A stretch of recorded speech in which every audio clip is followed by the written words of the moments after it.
So now first numerical solve करने के लिए मैंने ये दोनों पार्ट्स बोर्ड पे ऐसे रखे हैं so that you can relate my numerical with the steps, and then from next question number 2 and 3 onwards I'll keep the table for you, but ये जो steps का section है वो हम लोग erase कर देंगे। तो अभी न्यूमेरिकल ऐसे पूछा जाएगा, find the general solution for, I'll take a very basic simple example so that you can understand how these equations are used. My question is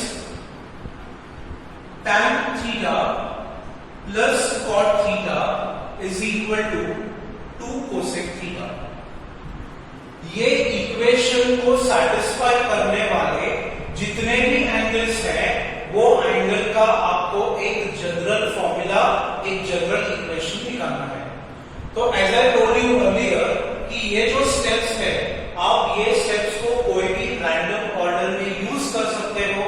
सी अगर आपने ये numericals before going to exams practice किए हैं तो आपको ये steps याद रखने की भी जरूरत नहीं है। The moment you look at the question the answer will definitely start developing in your mind. अभी अगर मुझे ये न्यूमेरिकल सॉल्व करना है तो मैं क्या सोचूंगा कि मुझे इक्वेशन में tan दिया है, cot भी है, cosec भी है, तो the simplest form, the simplest way to solve this is I'll convert the entire equation in terms of sin cos। ये स्टेप आप यहां पे भी रिलेट कर सकते हो। Using the definitions you can simplify this numerical। तो अभी आप सिर्फ रिकॉल करते जाओ एंड देखते जाओ कि what do we use। तो tan मतलब क्या आएगा, sin upon cos। cot मतलब क्या आ जाएगा, cos upon sin। And what is equal to cosec? तो it is 1 upon sin, तो मुझे मिल जाएगा 2 into 1 upon sin, that is 2 upon sin।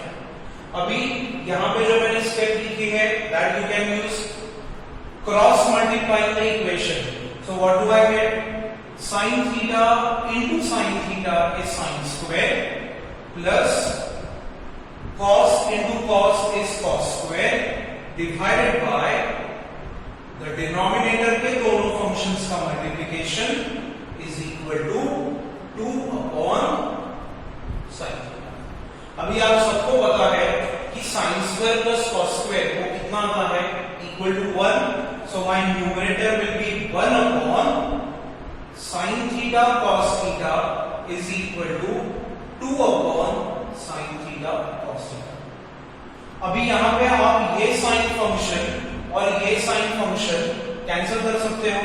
Sine theta को साइन थीटा कैंसिल हो गया, तो what do you get, 1 upon cos theta is equal to 2, and this means that cos theta is equal to how much, half।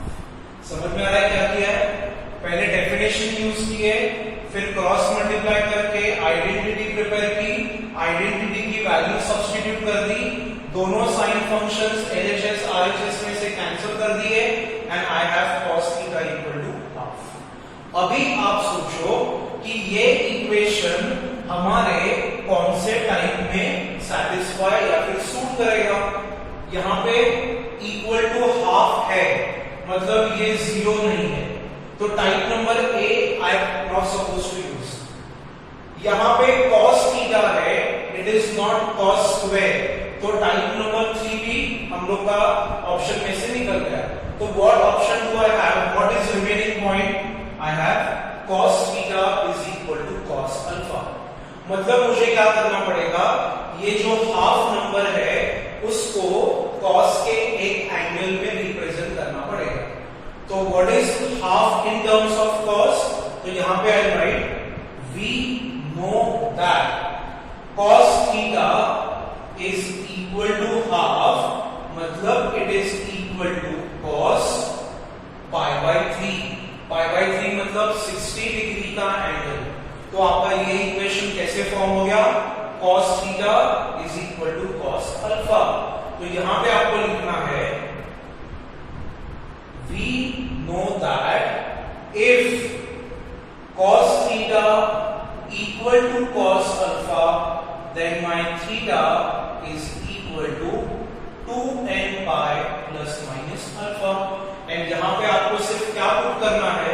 value of alpha.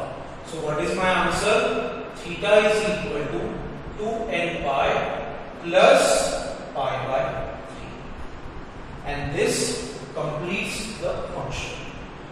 तो ये mathematical equation ऐसा एक function है जिसमें अगर आप n की वैल्यू सब्स्टिट्यूट करते जाओगे तो you will get infinite number of angles that are going to satisfy this equation, मतलब they are going to satisfy this required equation.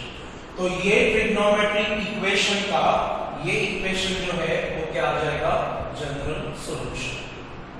अभी when I gave this numerical in the classroom section, a student asked me a valid question और उसने ये जो numerical है वो Auric form में क्या किया? सॉल्व किया.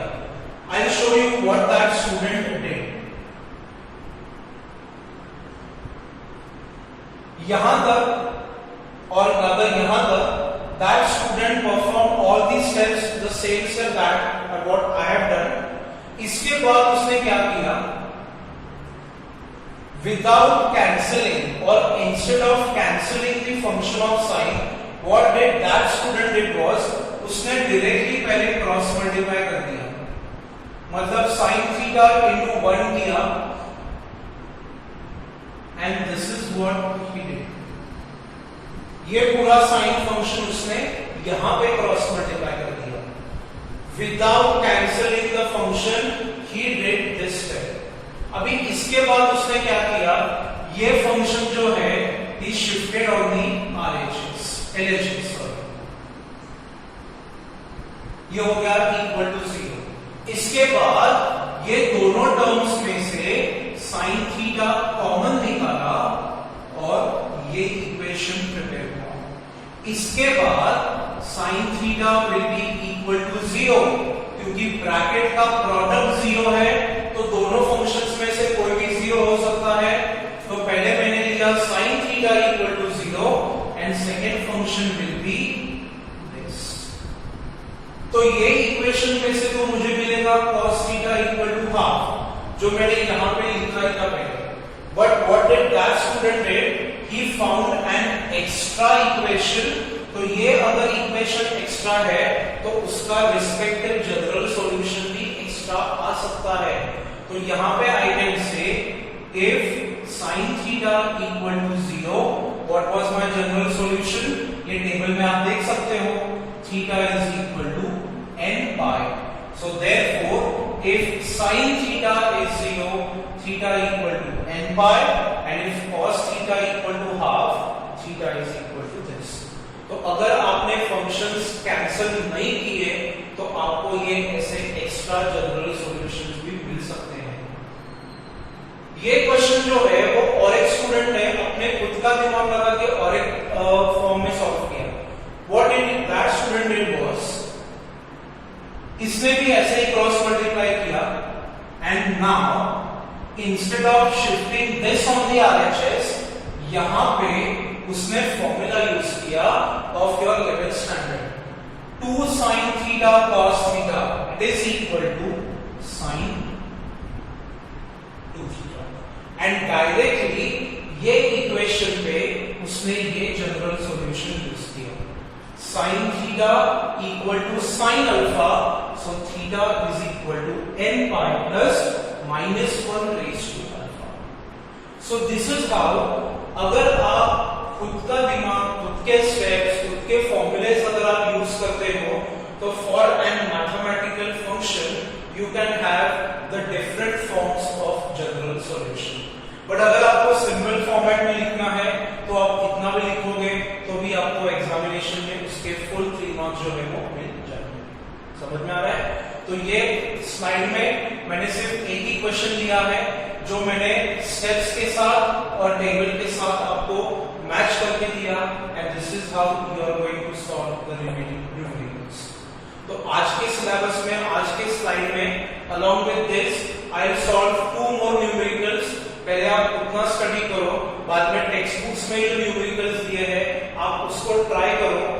नेक्स्ट सेशन में आई will solve the remaining numericals, because ये न्यूमेरिकल्स अगर मैंने आपके भरोसे पे छोड़ के आप सॉल्व कर दोगे तो बिकॉज वैसे भी ये ट्रिग्नोमेट्रिक चैप्टर है, तो instead of keeping that section for you guys, I will do it for you. आप सिर्फ वो रेफर करते जाओ, ठीक है? तो पहले ये अच्छे से पढ़ो।